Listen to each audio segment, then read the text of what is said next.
before Morocco had its modern borders, before the Alaouite dynasty, before the great cities of Marrakesh and Fez became centers of power, and even before Arab armies arrived in North Africa, people were already building communities, trading across continents, resisting foreign empires, and shaping the land we now call Morocco. This is not the history of one king, one battle, or one dynasty. It is the story of thousands of years of survival, change, conflict, culture, and identity. Hello, my amazing students. My name is Clara, and today we're going to learn English through the fascinating history of Morocco, a country standing between Africa, Europe, the Atlantic Ocean, and the Mediterranean Sea.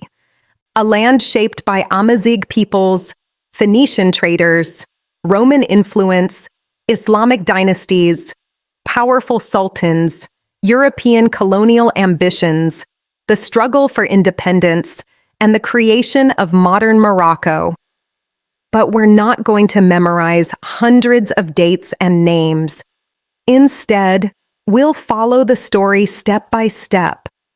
We'll understand how Morocco developed, how Islam transformed the region, how powerful dynasties built empires stretching far beyond Morocco's modern borders, why European powers became increasingly interested in the country, how Morocco lost much of its independence under the French and Spanish protectorates, and how the country eventually regained its sovereignty. While listening, you'll improve your English vocabulary, your listening comprehension, your ability to understand historical events, and your confidence with natural English. So listen carefully until the end. Because Morocco's history contains something fascinating. The country changed rulers, dynasties rose and disappeared, empires expanded and collapsed, foreign powers tried to control its future.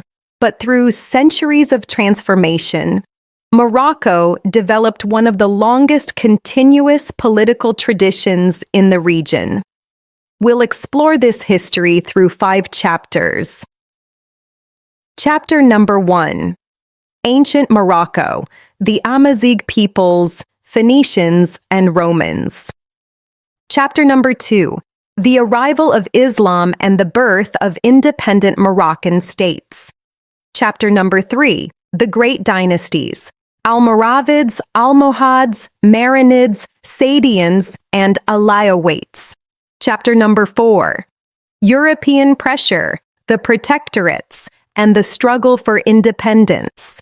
And finally, chapter number 5. Independence, the Green March, and the rise of modern Morocco. By the end of this episode, you won't simply know more about Morocco. You'll understand how geography, religion, trade, war, leadership, and cultural diversity shape the country across thousands of years. So let's travel back. Long before Rabat became the capital, long before the Moroccan flag took its modern form, long before the word Morocco was used as we know it today, to a land inhabited by peoples whose history remains central to Moroccan identity. Let's begin with chapter number 1, Ancient Morocco, the Amazigh peoples, Phoenicians, and Romans. Before we start, can I ask you one question? A year from now, will your English be better than it is today? Or will you still be saying, "I'll start next week"? The truth is, most people don't fail because English is difficult. They fail because they never truly commit to it. That's why, for a limited time, I've reduced the price of the Native Flow English coaching experience to just $5. Not because it's worth only $5, but because I don't want money to be the reason you never start. For less than the price of a coffee, you can begin building a skill that can stay with you for the rest of your life. If you've been waiting for a sign, this is it. Click the link in the description. Join us today, and I'll see you inside. Now, let's begin today's lesson. Thousands of years before Morocco became a kingdom, before Islam arrived, and before cities like Fez and Marrakesh were founded, people were already living across this land. Among the most important peoples in the early history of North Africa were the Amazigh. You may also hear the historical term Berbers. But today, many people prefer the name Amazigh, which means the indigenous peoples of North Africa. The Amazigh were not one single unified kingdom. They lived in different tribes and communities across a huge region stretching from the Atlantic Ocean to areas far east of modern Morocco. Some lived in the mountains. Others lived near the coast, in fertile plains, or close to important trade routes. And geography played an enormous role in Morocco's history. Look at Morocco's position: the Atlantic Ocean to the west, the Mediterranean Sea to the north, the Sahara to the south, and Europe only a short distance across the Strait of Gibraltar. This location made the region a natural meeting point between different civilizations. Around the first millennium BCE, Phoenician traders began establishing trading settlements along the North African coast. The Phoenicians were famous sailors and merchants. They traveled across the Mediterranean, building commercial networks and exchanging goods. They didn't simply arrive with armies to conquer the entire region.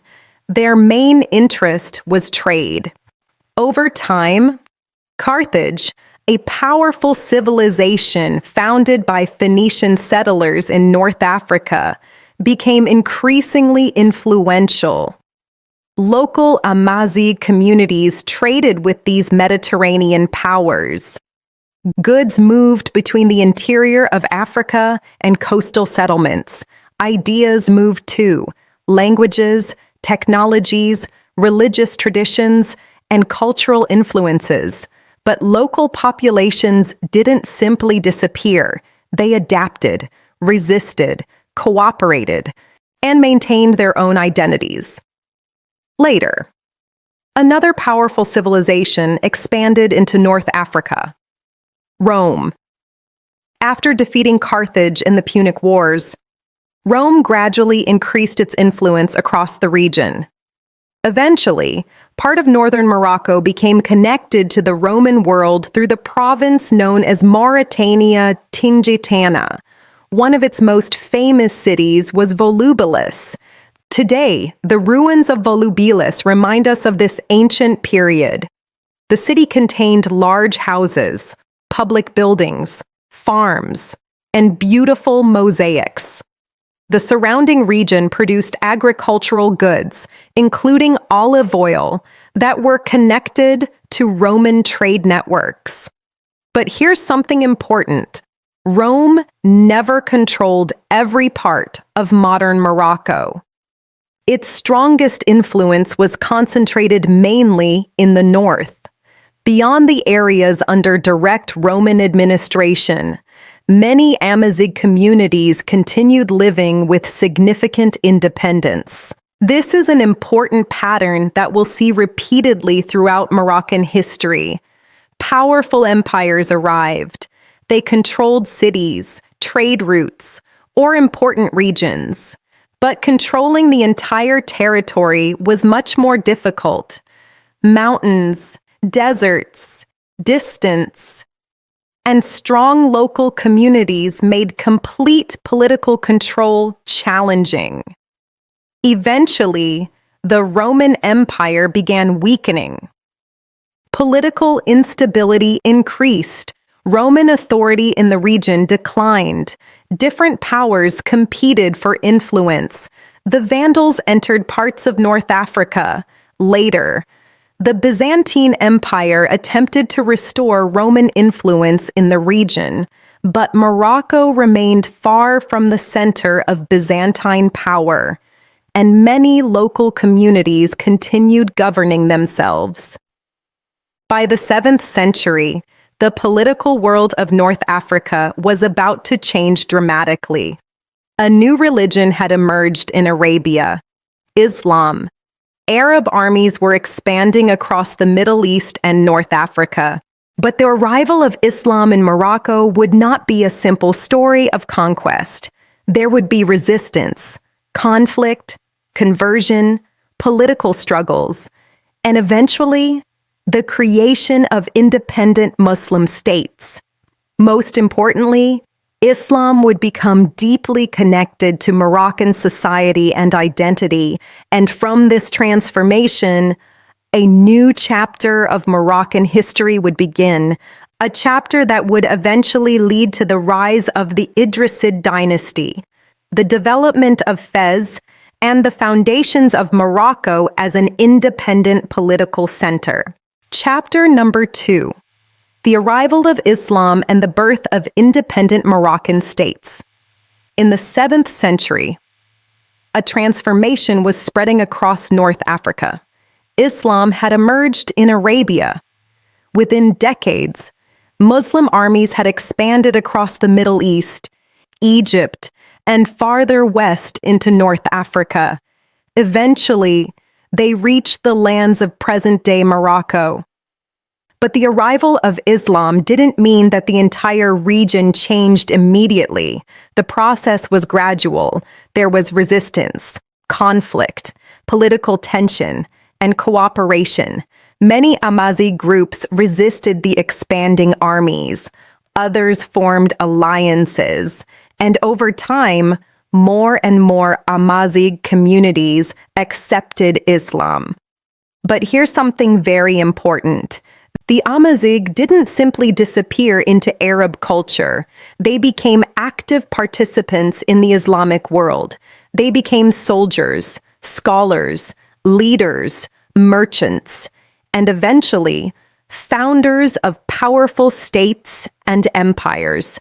In fact, Amazigh Muslim armies played an important role in one of the most famous events in world history, the Muslim conquest of the Iberian Peninsula. In 711, an army led by Tariq ibn Ziyad crossed the narrow body of water separating North Africa from Europe. That crossing would change history. The mountain near the crossing became known as Jabal Tariq, the Mountain of Tariq. And over time, that name became Gibraltar.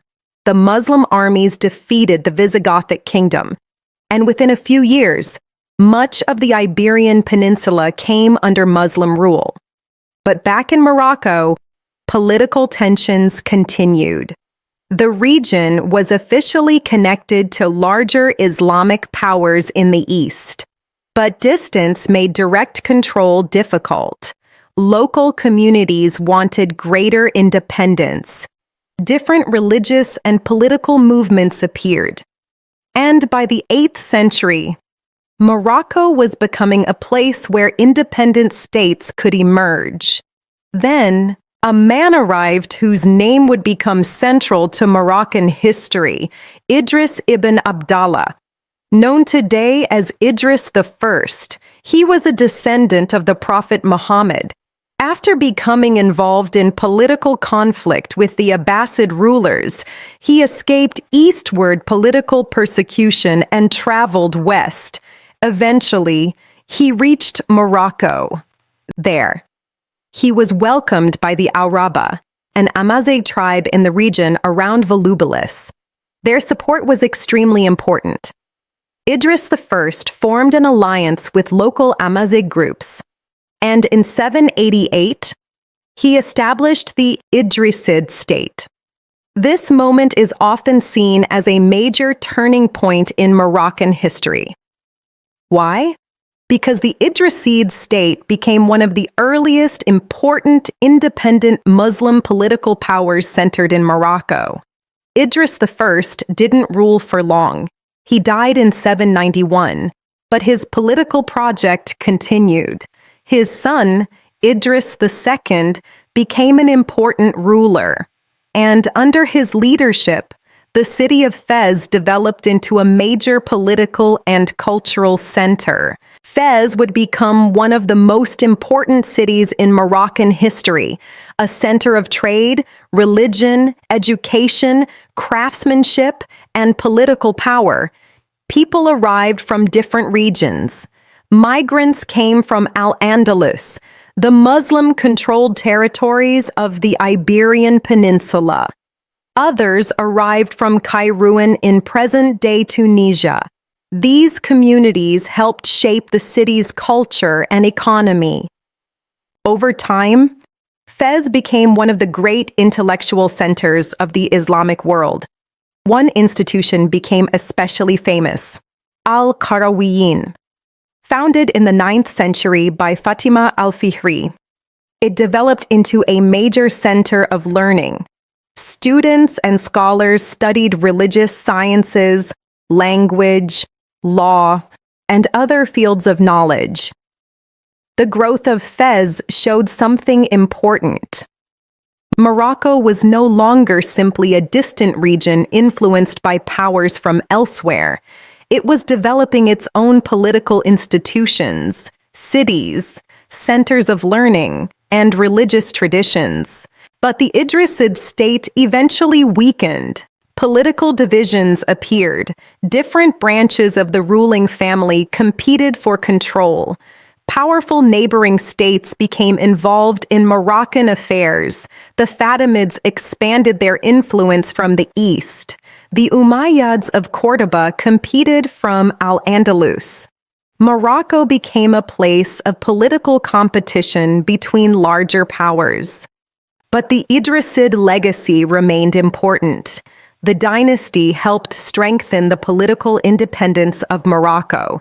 It contributed to the development of Fez, and it connected political authority with religious legitimacy in ways that would influence later Moroccan history.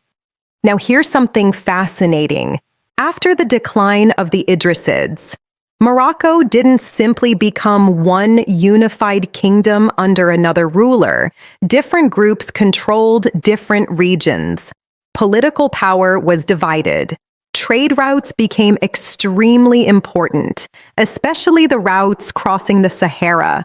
Gold, salt, slaves, and other goods moved between West Africa, North Africa, and the Mediterranean world. Controlling these trade routes meant controlling wealth. And in the 11th century, a new movement began growing among Amazigh tribes in the Sahara. It started as a religious reform movement, but it would become something much more powerful, an empire. Its followers would build a new capital, Marrakesh. They would unite large territories of Morocco, expand across North Africa, cross into Al-Andalus, and create one of the most powerful states in the Western Islamic world. They were the Almoravids, and their rise would begin the age of Morocco's great imperial dynasties. Chapter number 3, the great dynasties that built Moroccan power.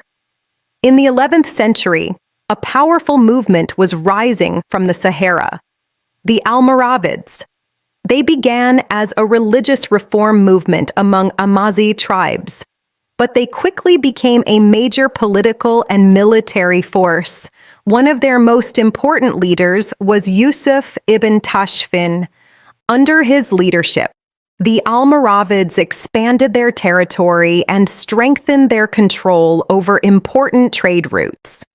And around 1070, they established a city that would become one of the most famous cities in Morocco, Marrakesh. From Marrakesh, the Almoravids built an empire that stretched across large parts of North and West Africa. But their influence didn't stop there. In Al-Andalus, Muslim rulers were facing growing pressure from Christian kingdoms. They asked the Almoravids for help. Yusuf ibn Tashfin crossed into the Iberian Peninsula, and in 1086, his forces won an important victory at the Battle of Sagrajas. Eventually, the Almoravids took control of much of Muslim Spain. For a time, an empire centered in Morocco controlled territories on both sides of the Strait of Gibraltar. But powerful empires rarely last forever. A new movement appeared in the Atlas Mountains, the Almohads. Like the Almoravids, they began as a religious reform movement. They criticized the Almoravid rulers, built a powerful army, and eventually captured Marrakesh in 1147. Under rulers such as Abd al-Mumin and Yaqub al-Mansur, the Almohad Empire became enormous. It controlled Morocco, large areas of North Africa, and territories in Al-Andalus. This was one of the greatest periods of Moroccan imperial power. Architecture and learning developed. Cities grew. Great monuments were constructed. The Kutubiyya Mosque in Marrakesh, the Hassan Tower in Rabat, and the Giralda in Seville all reflect the architectural world of the Almohad period. But again, the empire weakened. Military defeats in Al-Andalus, internal conflicts, and rebellions reduced Almohad power. By the 13th century, another Amazigh dynasty was rising, the Marinids. The Marinids made Fez their political center. They expanded educational institutions, supported religious learning, and constructed beautiful madrasas. Fez grew as an intellectual and cultural center. But the Marinids struggled to rebuild the enormous empire of the Almohads. Political instability increased. Portugal and Spain became stronger, and European powers began capturing important positions along the Moroccan coast. Then, in the 16th century, another dynasty rose, the Saadians. The Saadians claimed descent from the Prophet Muhammad. They gained support partly by leading resistance against Portuguese expansion. One of the most famous events of their period happened in 1578, the Battle of the Three Kings. The Portuguese king Sebastian invaded Morocco, but the Portuguese army suffered a devastating defeat. The battle had enormous consequences for Portugal and strengthened the position of Morocco. Later, Sultan Ahmad al-Mansur became one of the most powerful Saadian rulers. His reign represented a period of wealth, diplomacy, architecture, and military ambition. In 1591, Moroccan forces crossed the Sahara and defeated the Songhai Empire at the Battle of Tondibi. Control over trans-Saharan trade and access to West African wealth increased Morocco's influence. But after Ahmad al-Mansur died, conflicts over succession weakened the Saadian state. Once again, Morocco became politically divided. Then, in the 17th century, a new dynasty rose to power, the Alaouite dynasty, the same dynasty that rules Morocco today. The Alaouites came from the region of Tafilalt. One of their most important early rulers was Moulay Ismail. He ruled from 1672 to 1727. Moulay Ismail strengthened central authority, built a powerful army, and made Meknes an important imperial capital. He worked to bring different regions under stronger control. His reign was long, powerful, and sometimes extremely harsh. After his death, Morocco experienced political instability. but the Alaouite dynasty survived. This is important. Dynasties had risen and disappeared before. The Idrisids, Almoravids, Almohads, Marinids, Saadians. But the Alaouites continued ruling Morocco through enormous changes. European expansion, colonial pressure, protectorates, independence, and modernization. By the 19th century, however, Morocco faced a new challenge. European powers were becoming stronger. France expanded into Algeria.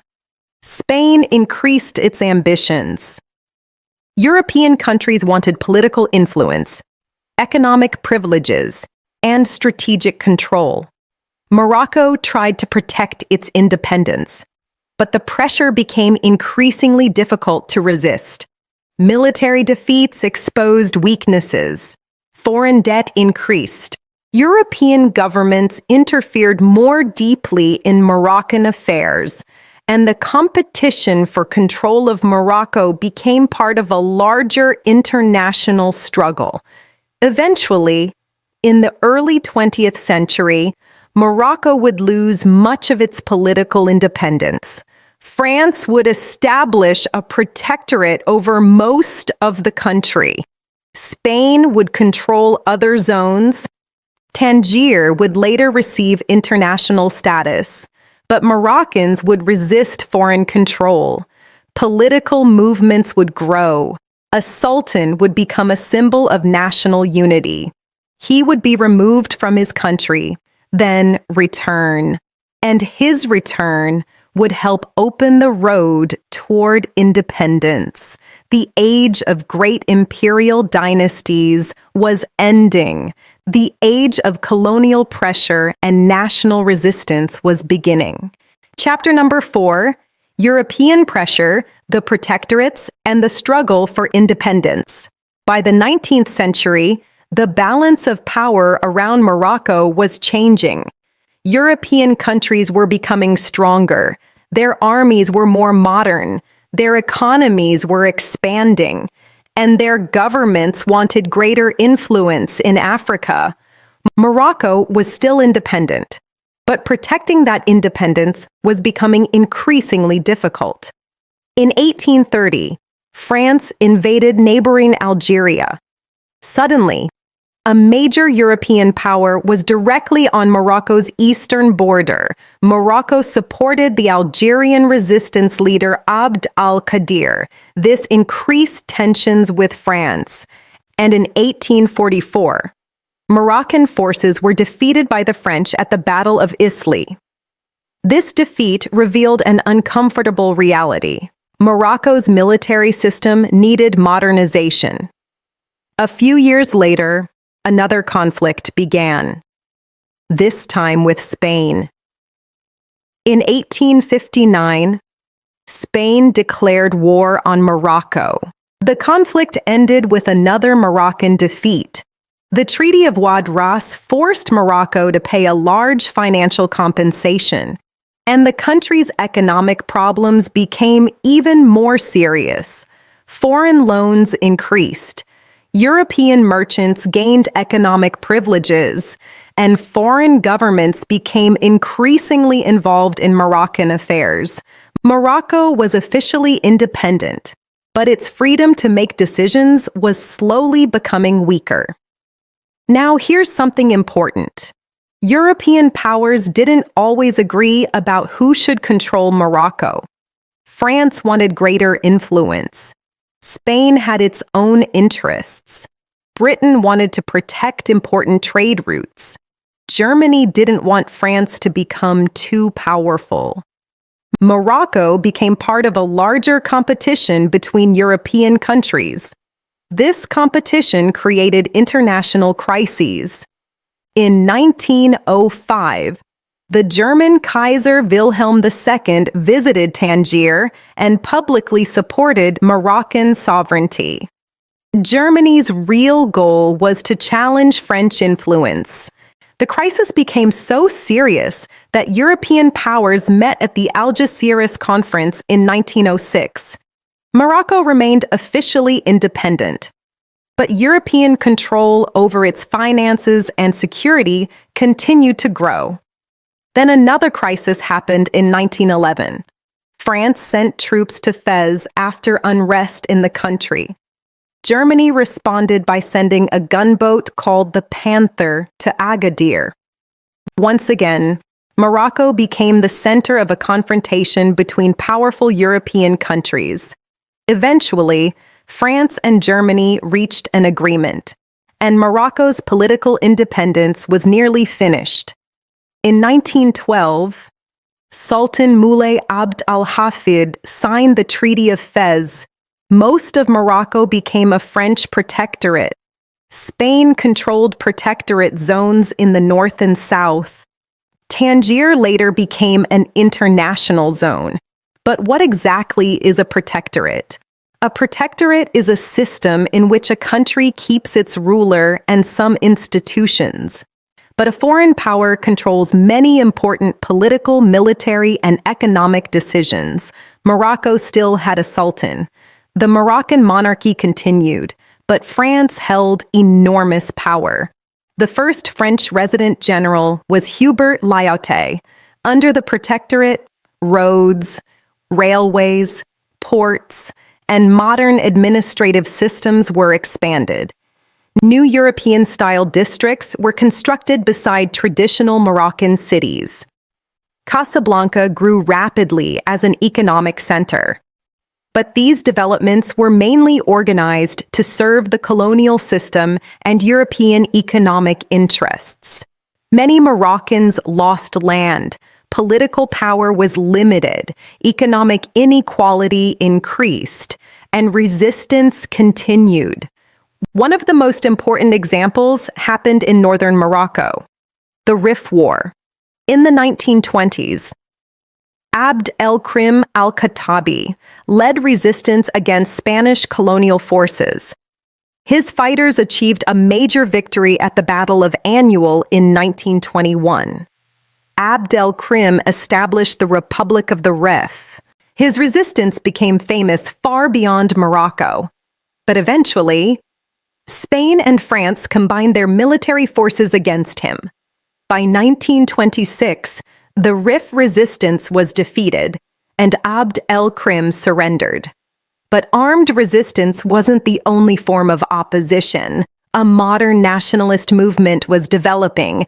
Educated Moroccans began demanding political reforms, greater rights, and eventually, independence.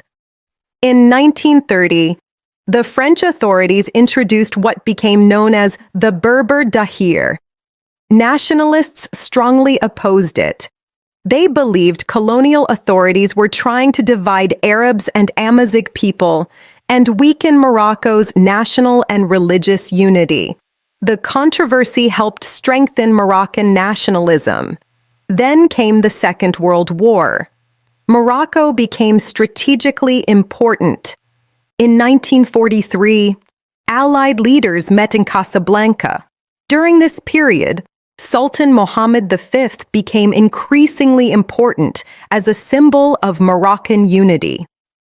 Moroccan nationalists created the Istiqlal Party, and in 1944, they presented the Independence Manifesto. They demanded the end of the protectorate and full Moroccan independence. Mohammed V increasingly supported nationalist demands. This created serious tensions with the French authorities. In 1953, the French removed Mohammed V from the throne and sent him and his family into exile. But this decision had the opposite effect from what France expected. Resistance increased. Violence grew. Mohammed V became an even stronger symbol of national unity. Many Moroccans refused to accept the ruler chosen by the French authorities. The political situation became increasingly difficult to control. Finally, France changed its position. In November 1955, Mohammed V returned to Morocco. Crowds welcomed him. His return became a historic moment. Negotiations continued, And in 1956, France officially ended its protectorate. Spain also ended its protectorate over much of northern Morocco. Morocco had regained its independence. But independence didn't solve every problem. The new country needed to build modern institutions, unify territories, develop its economy, define the relationship between the monarchy and political parties, and deal with the complicated territorial questions left behind by colonialism. Mohammed V would become the first king of independent Morocco. After his death, his son Hassan II would take the throne. Morocco would experience political tension, economic challenges, attempted military coups, the Green March, the Western Sahara conflict, and major social changes. The struggle for independence was over, but the difficult work of building modern Morocco was only beginning. Chapter number 5. Independence, the Green March, and the Rise of Modern Morocco. In 1956, Morocco regained its independence. After decades of colonial control, the country was once again responsible for its own future.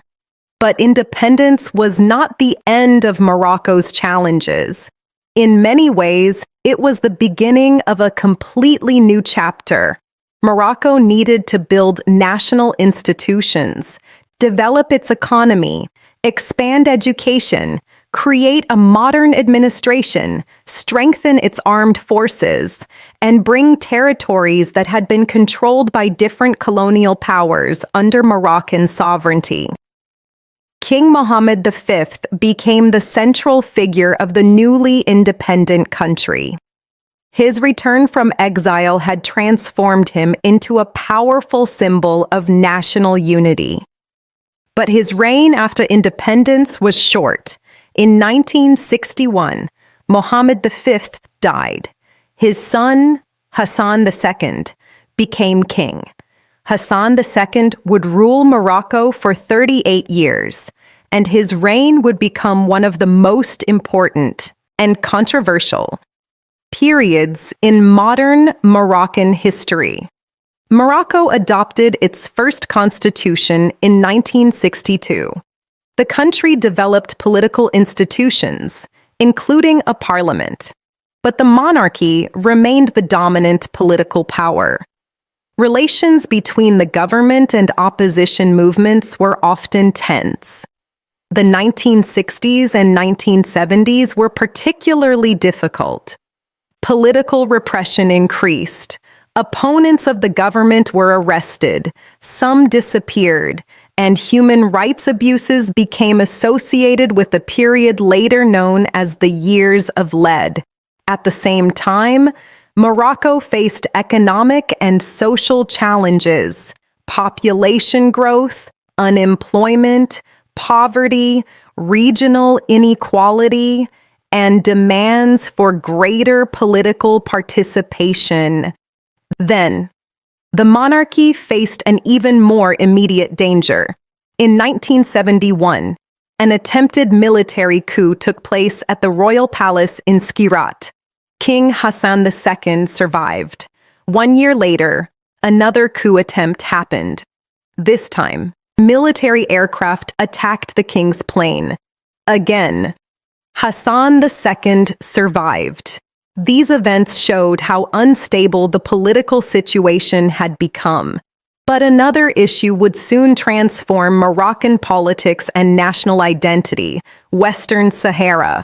For decades, Spain had controlled the territory known as Spanish Sahara. Morocco claimed the territory based on historical ties. Mauritania also made claims, and the Polisario Front demanded independence for Western Sahara. In 1975, the International Court of Justice issued an advisory opinion.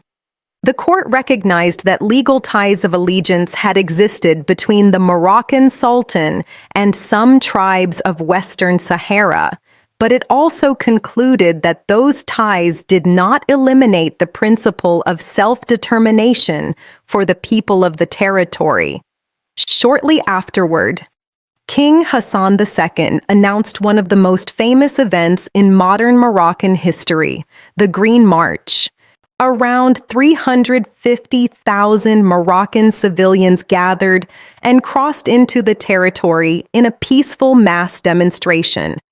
They carried Moroccan flags, copies of the Quran, and pictures of the king. The march became a powerful symbol of national unity in Morocco. Later that year, Spain agreed to withdraw from the territory under the Madrid Accords. Morocco took control of the northern part, while Mauritania initially administered the southern part.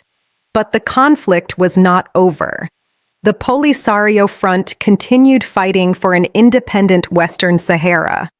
Mauritania later withdrew from the conflict, and Morocco extended its administration over the territory Mauritania had left. A long war followed. Morocco constructed a large defensive barrier, often called the Moroccan Wall or the Berm. In 1991, a United Nations-backed ceasefire ended most of the fighting, but the political dispute remained unresolved. Western Sahara continues to be one of the most important and sensitive issues in Moroccan foreign policy today. Meanwhile, Morocco continued changing internally. During the later years of Hassan II's reign, political reforms gradually expanded. Opposition parties gained a greater role. And in 1998, Abderrahmane Youssoufi, a historic opposition leader, became prime minister. This peaceful political transition was seen as an important moment.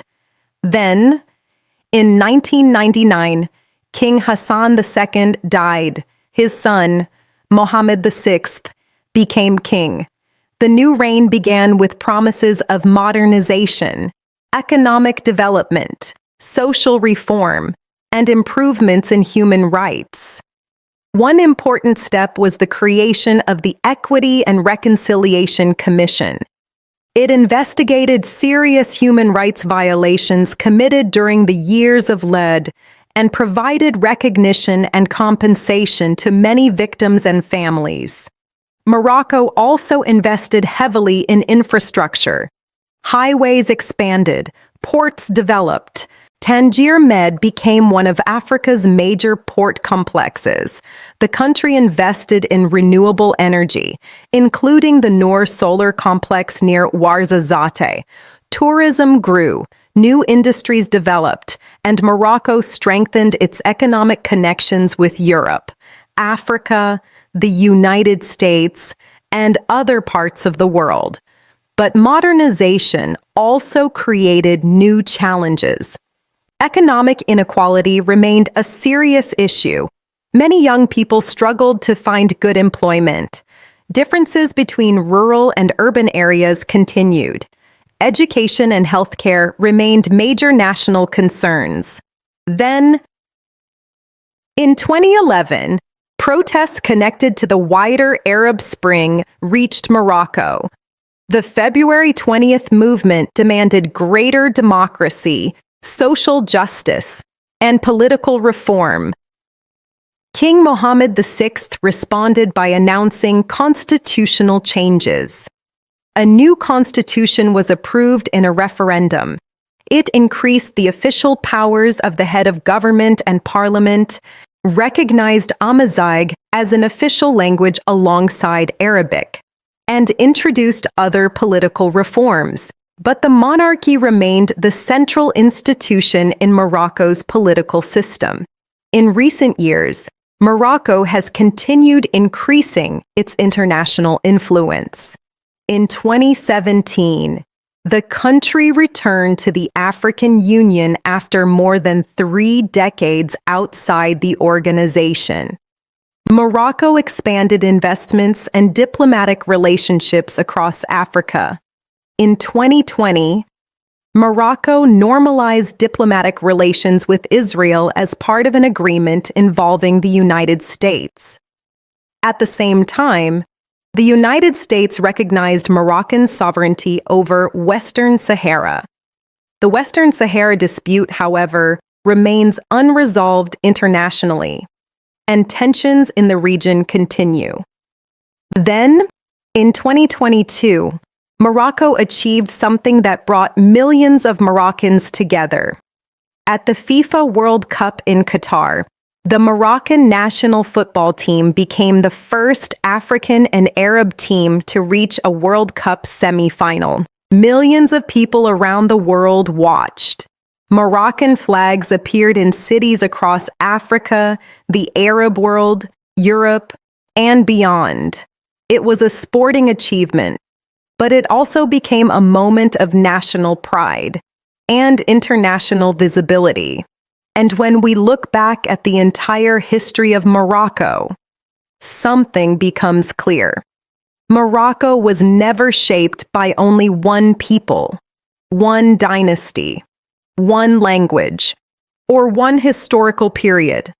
Amazigh civilizations formed the ancient foundations of the region. Phoenicians and Romans connected parts of Morocco to Mediterranean trade networks. Islam transformed Moroccan society.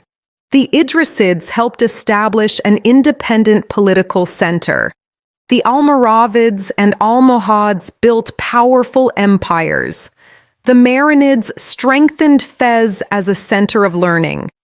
The Saadians defended Morocco against foreign expansion and built international influence. The Alaouite dynasty survived colonial pressure, protectorates, independence, and modernization. The nationalist movement fought for sovereignty, and generations of ordinary Moroccans built the country through work, migration, culture, education, resistance, and adaptation. Morocco's history is not a simple story of constant progress. There were wars, political repression, foreign intervention, economic difficulties, social inequality, and conflicts that remain unresolved.